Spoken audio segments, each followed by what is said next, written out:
안녕하세요. 전 이 채널의 열렬한 구독자입니다. 다른 이들의 사연에 울고 웃으며 빡빡한 일상에 적잖은 위로를 받아왔는데요. 사실 제가 남의 이야기만 들을 줄 알았지 사연의 주인공인 쓴이가 될 줄은 상상도 못했습니다. 그럼에도 이렇게 용기를 낸 이유는 제 이야기를 통해서 누군가에게 위로가 될 수 있다면 좋겠다는 생각에서였어요. 전 오늘 남편과 시댁에 대해서 말씀을 드릴 텐데요. 모쪼록 제가 경험했던 황당한 사연을 재밌게 들어주시길 바랍니다. 전 사람 만나는 걸 무척 좋아합니다.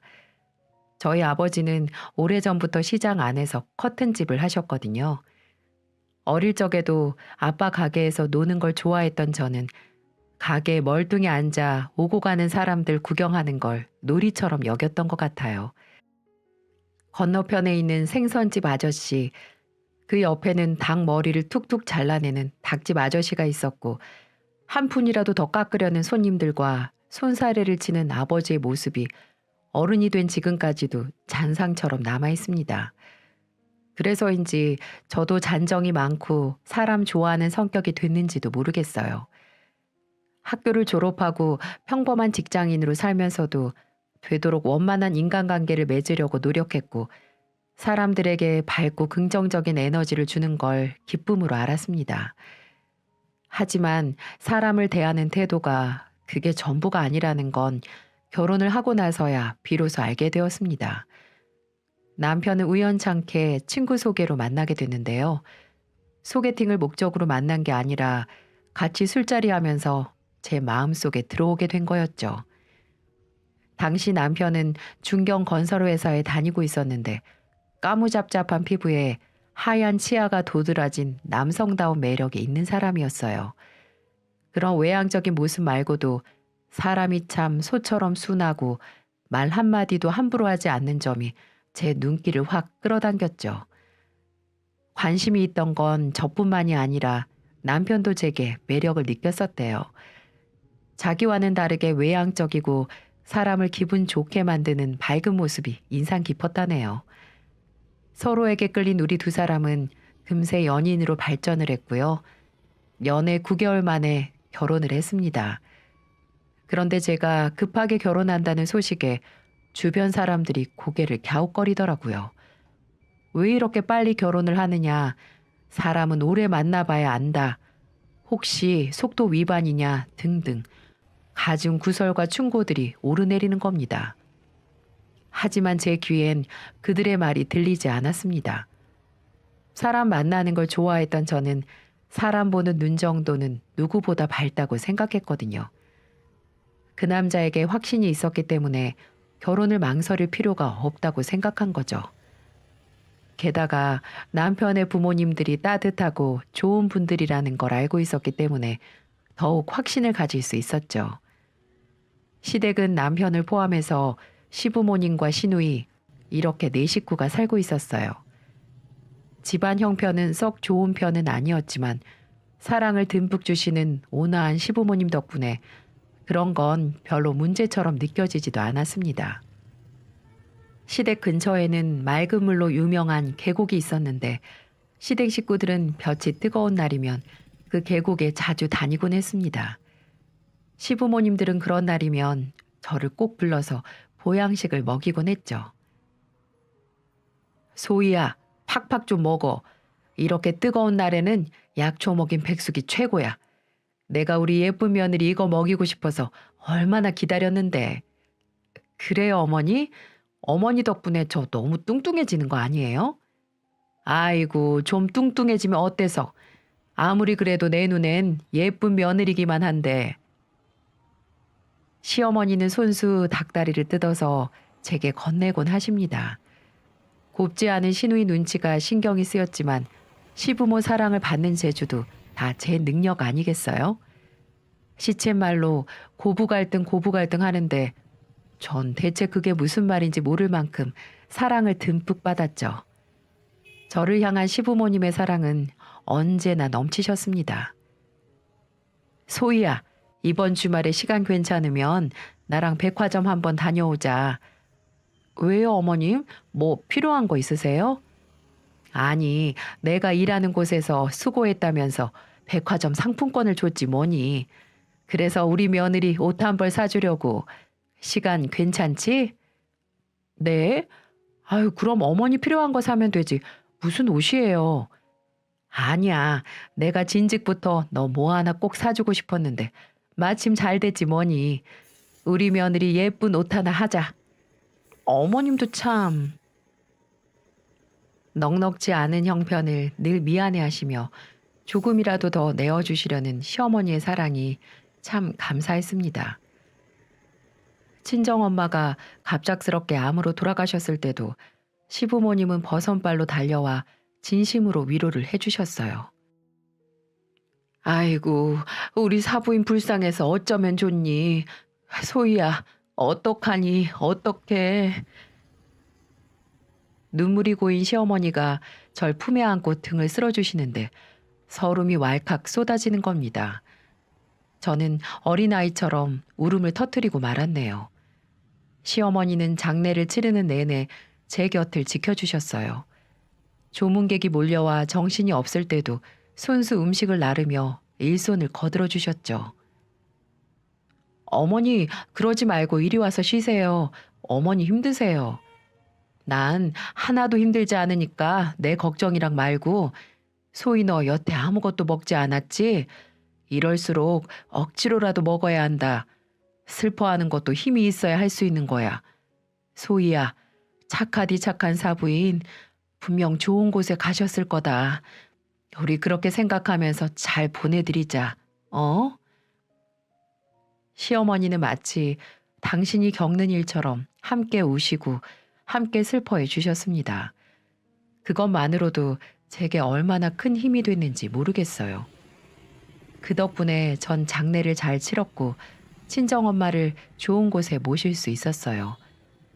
허망하게 가버린 친정엄마를 생각하면 마음이 찢어질 듯 아팠지만 이럴수록 정신을 차리고 기운을 내야 한다는 시어머니의 말씀처럼 전 현실을 받아들이기 위해 노력했습니다. 알고 보니 시어머니는 조의금도 100만 원이나 넣어두셨더라고요.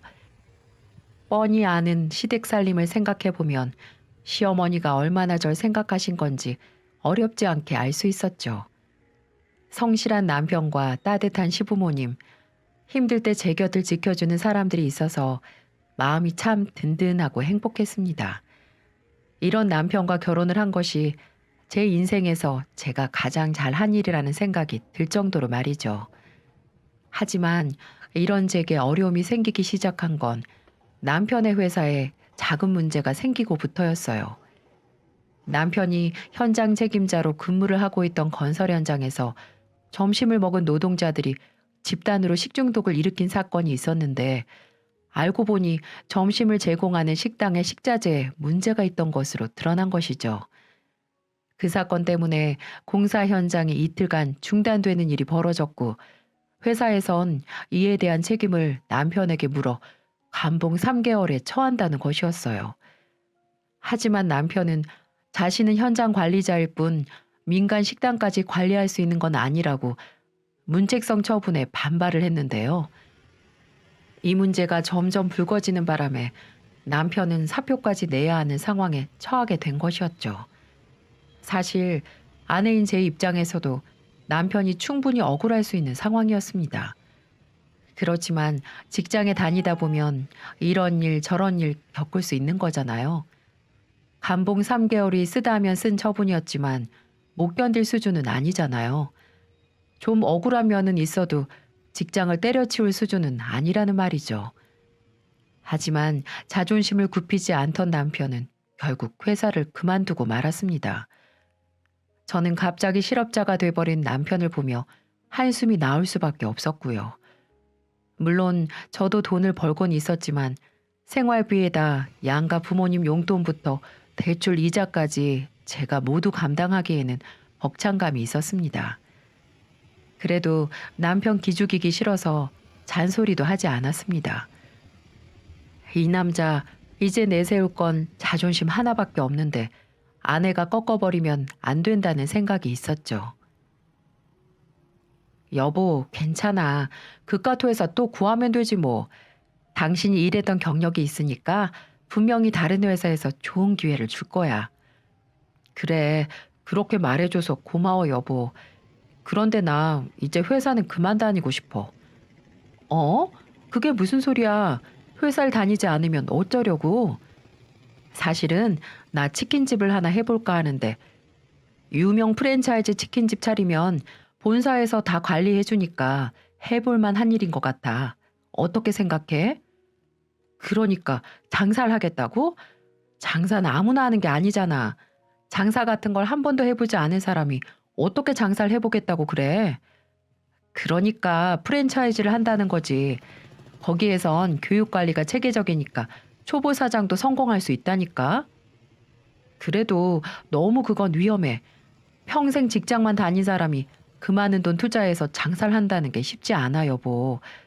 그리고 내 장사하면 오히려 직장 다닐 때보다 더 바빠질걸? 그거 결코 쉬운 일 아니야. 쉽지 않다고 도전하지 않으면 아무것도 못 이루는 거지. 어쨌든 당신은 지켜만 봐. 나도 나름 많이 알아봤고 고민도 많이 해봤어. 이젠 내 인생에서 회사는 없을 거야. 남편은 마음을 단단히 먹은 듯 정말 단호하게 말을 하더라고요. 그렇지만 전 걱정부터 앞섰죠. 투자금, 인건비, 관리비, 로열티까지 생각할 거리가 한두 가지가 아니었습니다. 자칫 실수라도 하게 되면 돈을 벌기는커녕 빚더미에 오르기에 딱 알맞았죠. 물론 자영업을 해서 성공하신 분들도 있겠지만 그거 그냥 이루어지는 게 아니잖아요. 성공하기까지 얼마나 많은 시행착오와 노력이 있었겠습니까? 프랜차이즈 본사에서 뭐든지 다 해줄 거란 남편의 믿음은 정말 순진한 생각일 뿐이었죠. 하지만 제가 아무리 다시 생각해 보라고 말려도 남편의 고집을 꺾을 수는 없었습니다. 남편은 퇴직금과 저희가 모아놓은 돈, 그리고 대출까지 받아서 결국 치킨집을 오픈했죠. 회사를 퇴직한 후 4개월 만에 오픈을 했으니까 남편이 얼마나 조급했는지 아시겠죠. 장사를 하겠다는 사람이 시장 조사는커녕 인테리어에만 온 신경을 썼으니 출발부터가 잘못된 것이었죠. 당연히 제가 옆에서 귀가 닳도록 조언을 했습니다. 그렇지만 남편은 뭔가에 홀린 사람처럼 제 이야기를 흘려듣는 거예요. 그래도 물은 엎질러졌고 어쩌겠어요. 남편 장사가 망해버리라고 빌 수는 없는 노릇이니까요. 그저 남편 기대의 절반이라도 성공하길 간절히 바랬습니다. 오픈 첫 주는 남편의 입이 귀에 걸릴 정도로 장사가 잘 됐어요. 오픈 기념 이벤트를 한 영향도 있었고 지인들의 방문도 한몫을 했죠. 기고만장해진 남편은 어깨가 한껏 올라가 있더군요. 이거 봐, 내가 뭐라고 했어? 장사 잘 될 거라고 했지? 여보, 이제 아무 걱정 마. 빚도 금방 갚을 테고 돈도 많이 벌 테니까. 큰 소리를 뻥뻥 치는 남편이 어째 불안합니다. 오픈하고 겨우 첫 주 잘 된 것만으로 자만심을 가질까봐 걱정이 됐죠. 그리고 얼마 지나지 않아 제 불안이 현실이 되어가고 있다는 걸 알 수 있었습니다. 남편의 치킨집은 날이 갈수록 매출이 떨어지기 시작했어요. 흔히 말하는 오픈빨이 다 되어간 겁니다. 더구나 홀 손님을 기대하기에는 가게 위치가 별로 좋지 못했기에 배달 주문에 의지를 해야 하는 상황이었어요. 그렇지만 경쟁이 치열한 치킨 가게가 살아남기는 쉽지가 않았어요. 경쟁 업체에 비해 광고나 홍보에 밀린 남편의 가게는 점점 밀려나갔고 급기야 하루에 10마리도 못 판 날이 있을 정도로 매출이 급감했어요. 그나마도 닭을 설익게 튀기는 남편의 서툰 솜씨 덕분에 환불 요구가 있을 때도 적지 않았던 적도 있었네요. 여보, 가게 덜 바쁠 땐 닭 튀기는 연습도 좀 하고 홍보 전단지라도 돌려.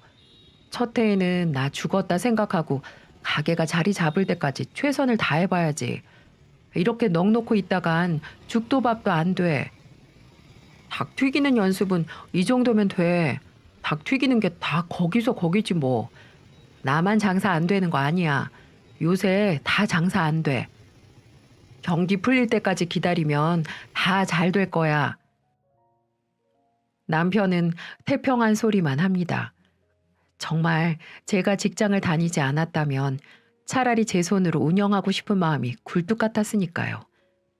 그렇지만 두 사람 모두 장사에 뛰어들기엔 위험 부담이 너무나 컸죠. 적어도 고집불통 남편이 제 말을 좀 듣기라도 했으면 좋겠다는 생각이 간절하더라고요. 가게에 파리만 날리니까 남편은 장사에 점점 흥미를 잃어갔어요. 가게를 아르바이트생에게만 맡겨두고 집에 들어 누워 있는 적도 많았고요. 어떨 땐 하루 종일 PC방에서 시간을 때울 때도 있었습니다. 제가 아무리 직장에 가 있어도 남편이 게으름을 피우고 딴 생각을 하고 있다는 것쯤 금방 알 수 있었어요.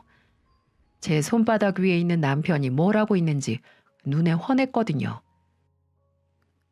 당신 오늘 가게 안 나갔어? 아까 가게 전화했었는데 알바생이 당신 오늘 출근 안 했다던데? 어? 어, 몸이 좀 안 좋아서 이상하게 으슬으슬 춥고 찌뿌둥하네. 그래도 웬만하면 가게에 나가야지. 사장이 가게 안 나가고 직원한테만 맡겨두면 가게가 잘 돌아가겠어? 누가 내 마음처럼 가게를 돌봐줘? 그런 직원 없어. 나도 알아. 몸이 정말 안 좋다니까. 당신이 몸 안 좋은 게 하루 이틀이어야지 말이지. 툭 하면 가게 안 나가고 PC방에서 게임이나 하고. 오늘은 정말 몸이 안 좋았대도 그렇게 걱정되면 네가 가게 나와서 장사해보던가. 아무것도 모르면서 잔소리는. 뭐라고? 남편의 짜증은 늘어만 갔고 저희 두 사람의 크고 작은 다툼도 함께 늘어났죠. 답답한 남편의 마음을 이해하지 못하는 건 아닙니다. 그렇다고 가장이라는 사람이 두 손 두 발 놓고 있으면 어쩝니까? 안 되면 되게 하라까지는 아니어도 안 돼도 최선을 다하라까지는 돼야 하는 거잖아요. 하지만 나약한 남편은 금방 포기를 해버렸고 가게는 문을 열면 열수록 적자를 보는 상황까지 이르고 말았습니다. 가게 세를 제때 내지 못해 보증금은 점점 깎여만 갔고요. 직원들 줄 급여가 모자라 이리저리 돈을 구하기도 바빴어요. 남편 얼굴은 피죽도 못 얻어먹은 사람처럼 초췌해졌고요. 돈이 없어 압박을 받는 상황은 경험을 해본 사람만이 알 수 있을 겁니다. 그리고 모든 짜증과 스트레스를 제게 풀기 시작하는 거예요. 정말 마음 같아서는 밥주걱으로 강냉이 털어버리고 싶을 정도로 말이죠. 야, 이게 김치찌개니? 어느 날 저녁상을 차려주었더니 남편이 버럭하고 화를 내는 겁니다. 전 하도 황당한 마음에 화를 내는 남편을 물끄러미 바라보았죠. 왜? 뭐가 이상해? 고기 없는 김치찌개가 김치찌개냐고. 너 지금 남편 무시하냐? 그게 무슨 소리야. 참치 넣었잖아. 참치 김치찌개니까 고기 대신 참치 넣었지. 이것 봐, 이것 봐.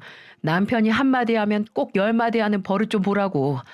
와이프가 이렇게 남편 무시하니까 내가 일이 잘 될 리가 있냐? 어? 아니 여보, 오늘 왜 이렇게 말을 삐딱하게 해? 무슨 일 있어? 무슨 일이 있어서가 아니라 내가 평소에 했던 생각이야. 네가 언제 나 한번 대우해 준 적 있어? 맨날 장사 못한다고 무시나 했지. 그러니까 밥상이 이 모양 이 꼴이지. 억지도 이런 억지가 어디 있습니까?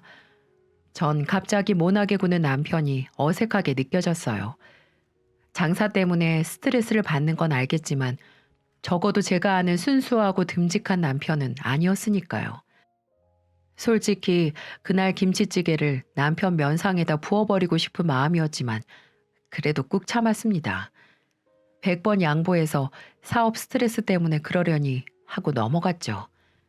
하지만 그런 남편 덕분에 밝았던 제 마음에도 그늘이 드리우기 시작했어요. 그렇게 며칠이나 지났을까요? 남편이 제게 할 말이 있다며 분위기를 잡더라고요. 여보, 나 아무래도 가게 인테리어를 손 좀 봐야겠어. 이제 날도 더워지고 하니까 데크도 좀 깔고 야외 테이블도 좀 펼쳐놓으려고.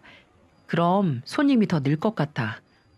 그래서 말인데 당신 이름으로 대출을 좀 받아보면 어떨까?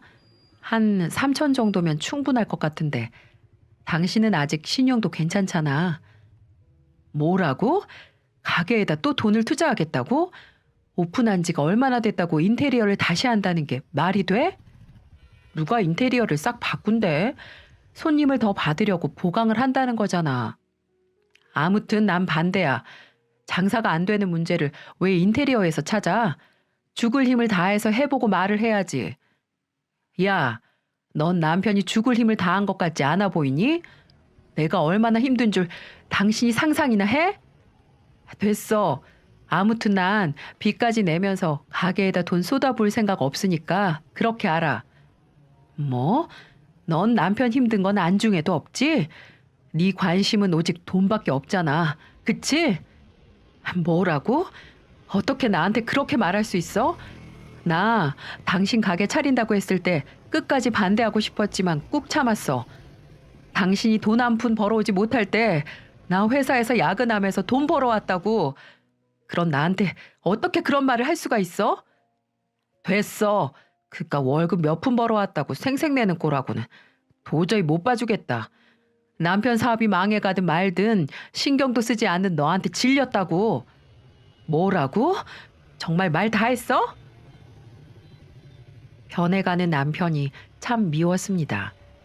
저는 좀처럼 사람을 싫어하는 법이 없었는데요. 그땐 정말로 사람이 싫어지더라고요.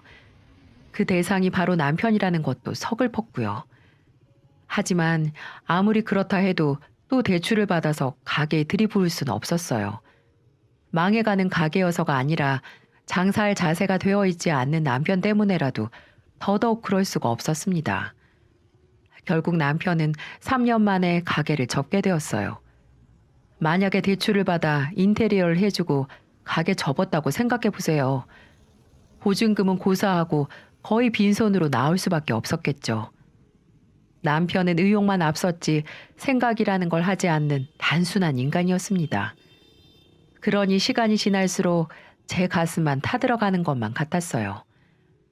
호기롭게 시작한 장사가 폭삭 망해버렸으니 남편의 충격은 더 컸을 겁니다. 그래도 젊으니까 충분히 재기할 수 있었습니다. 남편은 건설업계에서도 제법 경력이 있었고 본래 성실한 사람이니까 다시 착실하게 시작하면 못할 것도 없었죠. 그렇지만 남편에겐 그럴 의지가 좀처럼 보이지 않더군요. 어딜 나간다고 나가긴 하는데 일을 하는 것 같진 않았습니다. 제게 생활비는커녕 오히려 제게 용돈을 타서 나다닌 지가 몇 달이 넘어갔으니까요. 여보, 요새 어딜 그렇게 다녀? 일자리 구하러 다니는 거 아니야? 당신 알 거 없어. 내가 때 되면 얘기해 줄게. 대체 뭔데 그래? 나한테 왜 말을 하지 못하는데. 아, 글쎄, 나중에 얘기해 준다니까. 당연히 냉랭하게 말을 던지는 남편에게 서운했죠. 대체 무슨 생각인지 좀처럼 얘기를 하지 않으니까 제 속이 타들어갈 수밖에요. 어쨌든 제게 말해줄 생각은 없어 보이니까 그저 기다리는 수밖에 없었습니다. 그렇게 시간은 속절없이 흘러만 갔고 전 혼자 가장 역할과 살림까지 감당하느라 지쳐가고 있었습니다. 그래서 그런지 소화가 잘 안 되고 속이 메스꺼리기 일쑤였죠. 저는 혹시 속병이 생겼나 싶어서 병원에 찾아갔어요. 그런데 의사 선생님이 뜻밖의 말을 하시는 겁니다. 속병이 아니라 임신이 된 것 같다면서 산부인과에 가보라지 뭡니까? 그 말에 가슴이 덜컥 내려앉더라고요. 계획되지 않은 임신 소식에 기쁨보다는 걱정부터 앞섰다랄까요? 남편은 저렇게 할 일 없이 바깥에 나돌아다니는데 제가 애까지 낳으면 돈은 누가 벌고 애는 또 누가 키우나요?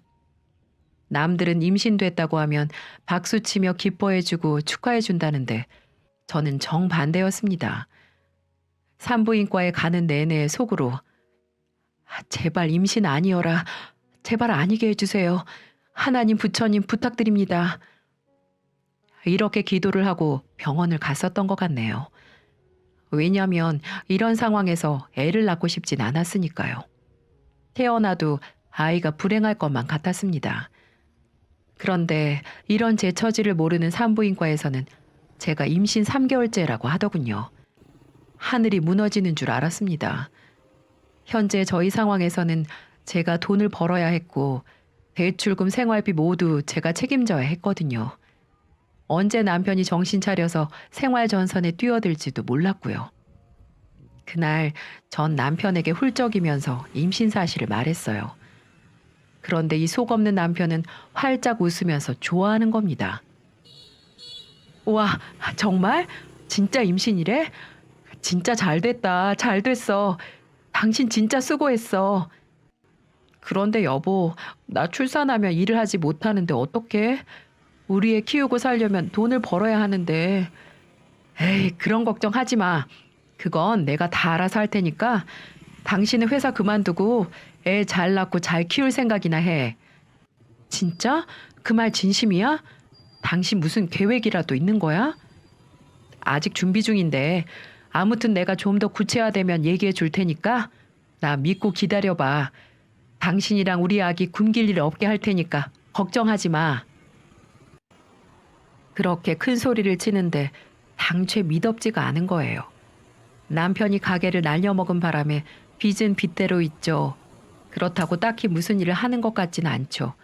뭔가 믿는 구석이 있긴 한 것 같은데 좀처럼 말은 해주지 않죠. 임신까지 한 제가 마음을 놓을 수가 있겠습니까? 그렇게 또 두어 달이 금세 지났고 전 점점 불러오는 배에도 여전히 회사에 다니고 있었어요. 걱정하지 말라던 남편에게선 여전히 아무 소식이 없었습니다. 제가 보기엔 아무 대책도 없어 보이는데 그저 큰 소리만 치니까요. 이제 뭐 물어보기도 애매합니다. 그러던 어느 날이었어요. 회사에 출근했다가 외근 나올 일이 있어서 잠시 바깥에 외출을 했죠. 그런데 저 멀리서 익숙한 모습이 보이는 게 아니겠어요? 남편이었어요. 남편이 어떤 건물 앞에서 웬 여자와 함께 이야기를 나누고 있더라고요. 자세히 보니까 그 여자는 바로 얼마 전에 이혼한 신우이였어요. 결혼 1년 만에 이혼하고 최근에 다시 시댁에 들어와서 살고 있었죠. 그런데 왜 남편이 이런 번화가에서 신우이와 함께 대화를 나누고 있는지 언뜻 이해가 가질 않았습니다. 가서 아는 척을 하려다가 저도 업무가 바빠서 일단 그러고 말았어요. 집에서 무슨 일이었는지 물어볼 생각이었죠. 그런데 그날 일찍 퇴근하고 집에 들어갔는데 마침 신우이한테 연락이 오는 게 아니겠습니까? 저한테 할 말이 있다며 집에 들르겠다는 것이었죠. 전 그날 낮에 남편과 신우이가 함께 있는 걸 본 상태여서 뭔가 깨름직한 기분을 떨칠 수가 없더라고요. 전 남편에게 전화를 걸어서 물어보았죠. 여보, 오늘 아가씨가 나한테 할 말 있다며 온다는데 무슨 일 있어? 아까 우리 회사 근처에서 당신이랑 아가씨랑 같이 있었지? 어? 어떻게 알았어? 일이 있어서 지나다가 우연히 봤지. 그런데 진짜 무슨 일이야? 왜 아가씨랑 같이 있었는데? 그리고 아가씨가 나한테 할 말이 뭔데? 아, 나도 몰라. 일단 얘기나 들어봐. 대충 말을 얼버무리면서 전화를 끊었습니다. 두 사람이 뭔가 작당을 한 것 같긴 한데 남편이 입을 다물고 통 말을 해주지 않으니까 답답하기 이를 데가 없었죠. 그리고 얼마 있다가 신우이가 찾아왔더라고요. 전 살짝 긴장한 마음으로 신우이를 맞았죠. 어서 와요, 아가씨. 네, 올케 언니 잘 있었어요? 저야 뭐 똑같죠. 그런데 대체 무슨 말 하려고 집까지 오신다는 거예요? 그렇잖아도 아까 낮에 그 사람이랑 아가씨랑 같이 있는 거 봤는데 무슨 일인지 제가 물어도 아가씨한테 들어보라네요. 정말 뭔데 그래요? 아, 그랬어요? 사실은 저 오빠랑 사업 좀 해보려고 해요. 네? 사업이요? 네. 오랫동안 제가 탐내던 자리인데 그 자리가 이제야 났어요. 그래서 오빠랑 둘러보고 온 거고요. 아니, 아가씨, 사업이라뇨. 우리가 사업할 돈이 어딨어요. 알아요, 언니. 언니네 오빠 때문에 힘들다는 거 저도 알고 있어요. 그래서 오빠랑 저랑 동업을 하려는 거예요. 자금은 내가 될 건데 여자 혼자 하기엔 쉽지 않은 장사여서요. 무슨 장사인데요? 그냥 고급 술 좀 갖다 놓고 손님이랑 말 상대해주는 그런 술집 같은 거예요. 요새 그런 게 아주 장사가 잘 되거든요.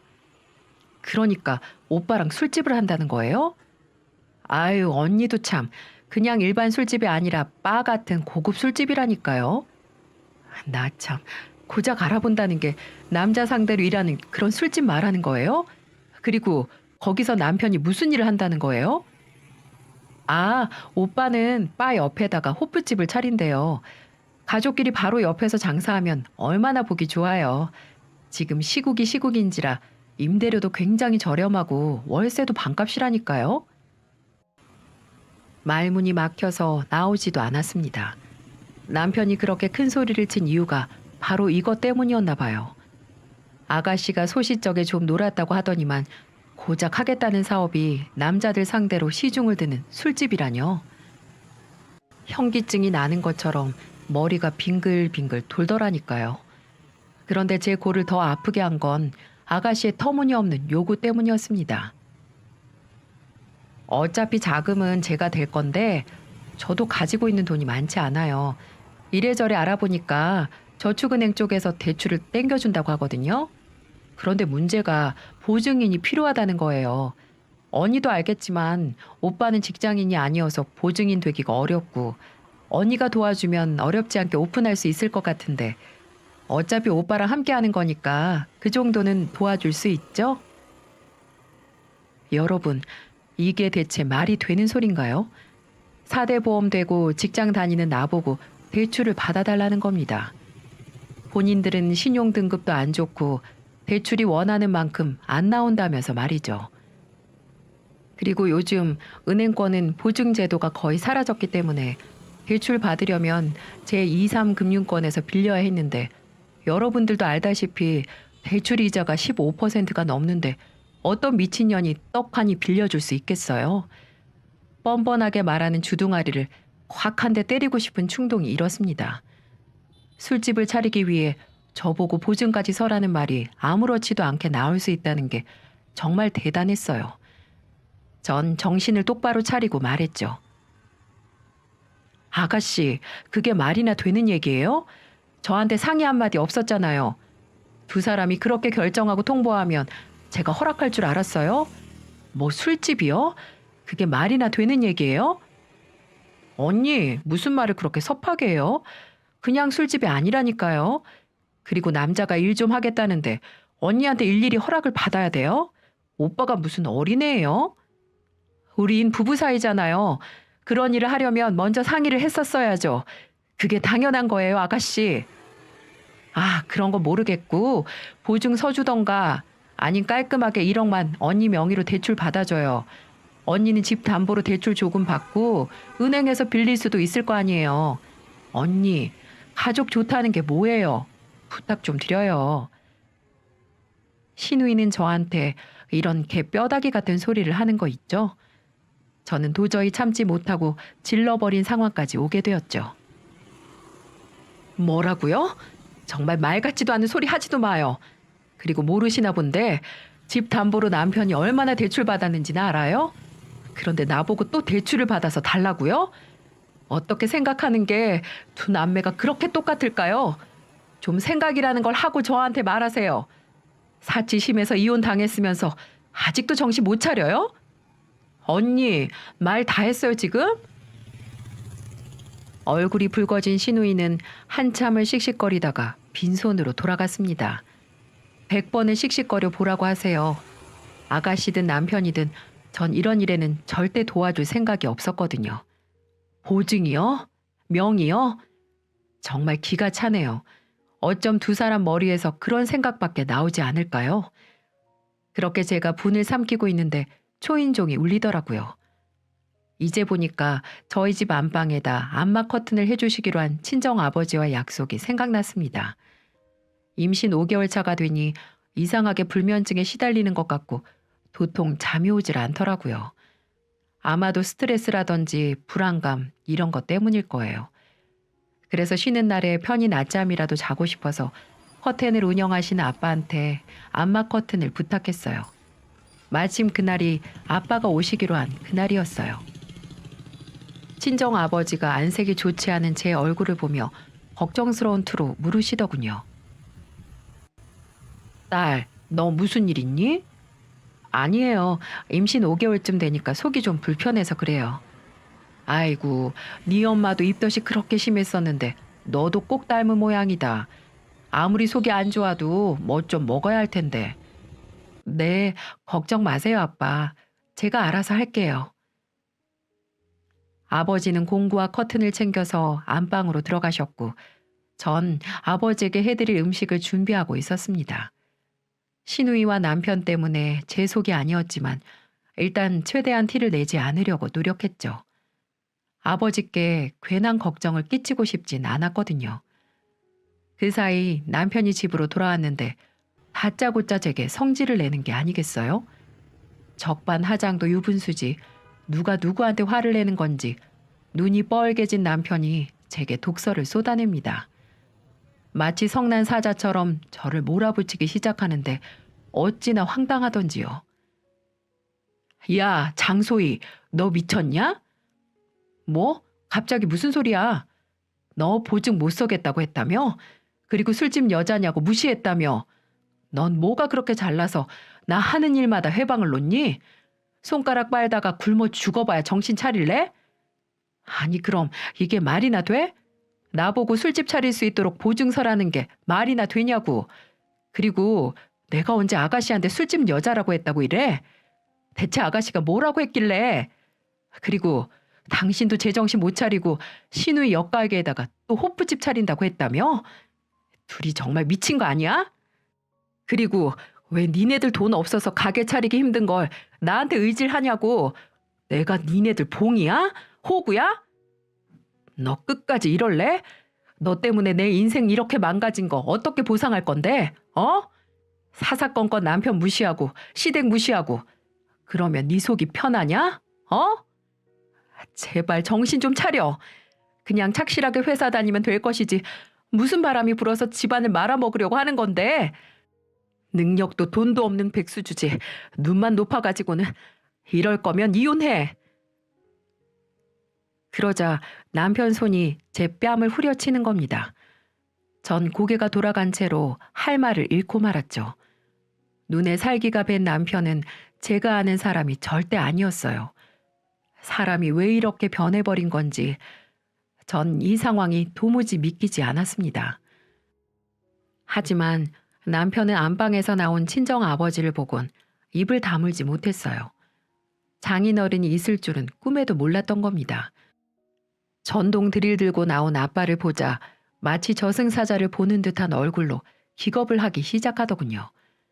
아빠의 눈에는 살기가 짙어 있었고 딸이 맞는 걸 본 아빠는 분노를 참지 못하고 전동 드릴을 한 손에 든 아버지가 냅다 남편을 걷어차 버렸습니다.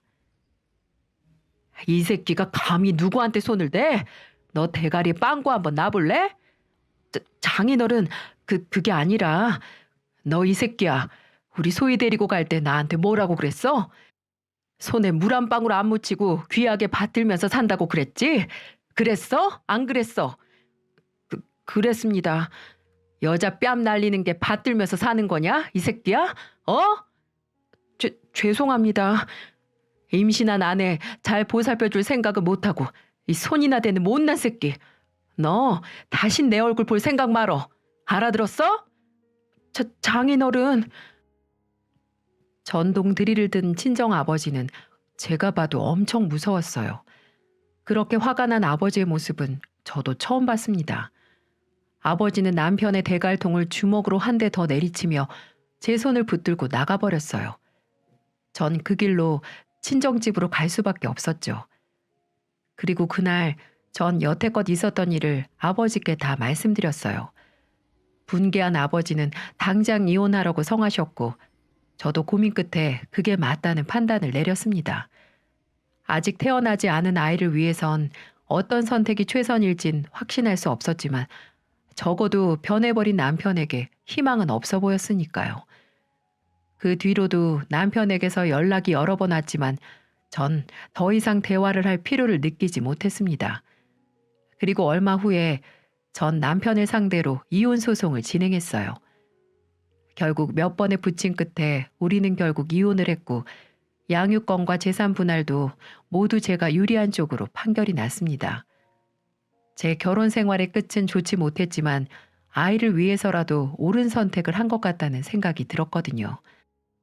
하지만 이혼 과정에서 눈에 밟히는 분들이 계셨습니다. 바로 저를 그토록 사랑해주고 아껴주셨던 시어머니 때문인데요. 모든 게 정리가 될 무렵 시어머니에게서 연락이 왔어요. 마지막으로 제게 할 말이 있다며 얼굴을 꼭 한번 보자더군요. 제게 진심을 다해 사랑을 주신 분들이기에 마음이 너무 아파서 만나지 않으려고 했어요. 하지만 간곡하게 부탁하시는 바람에 죄송한 마음을 갖고 약속 장소로 나갔습니다. 시어머니는 절 보자마자 울음을 터뜨리시더라고요. 소희야, 내가 정말 미안하다. 내가 자식을 잘못 키우는 바람에 너와 뱃속의 손주를 이렇게 만들고 말았구나. 다 내 잘못이야. 아니에요, 어머니. 이게 어떻게 어머니 잘못이에요. 그 사람 잘못이죠. 내가 너한테 참 면목이 없다.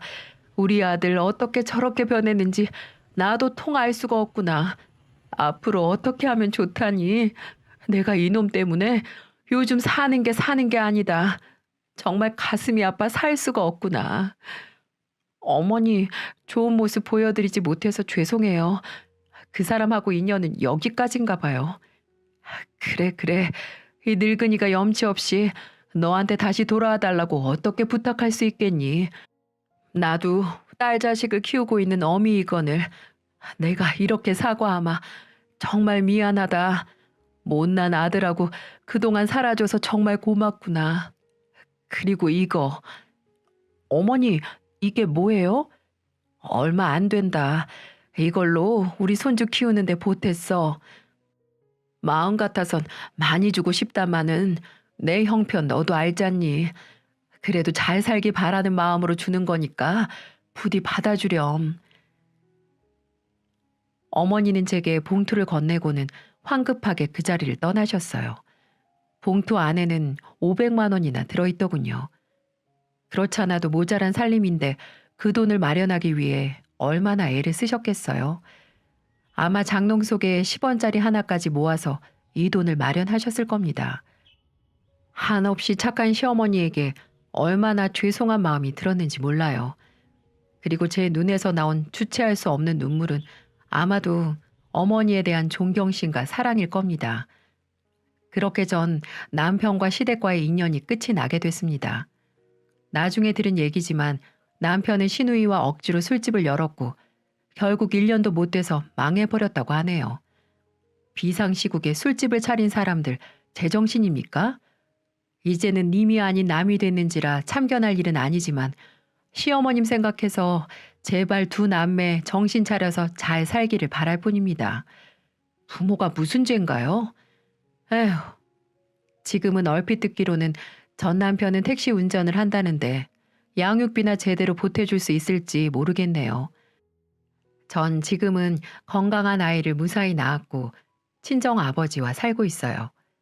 회사도 다시 복직해서 나름 저만의 행복한 삶을 꾸려가고 있답니다. 옛말에 인과응보라는 뜻이 있잖아요. 원인과 결과에는 반드시 합당한 이유가 있다. 행한 대로 업에 대한 대가를 받는다. 이런 뜻인데 이 사자성어가 딱 남편을 가리키는 말이 아닌가 싶습니다. 부디 제 아이의 아빠로서 성인군자 인격체로서 다시 태어나길 바라봅니다. 제 사연은 여기까지입니다. 이 사연 보신 모든 분들은 항상 건강하시고 행복하셨으면 좋겠습니다. 감사합니다.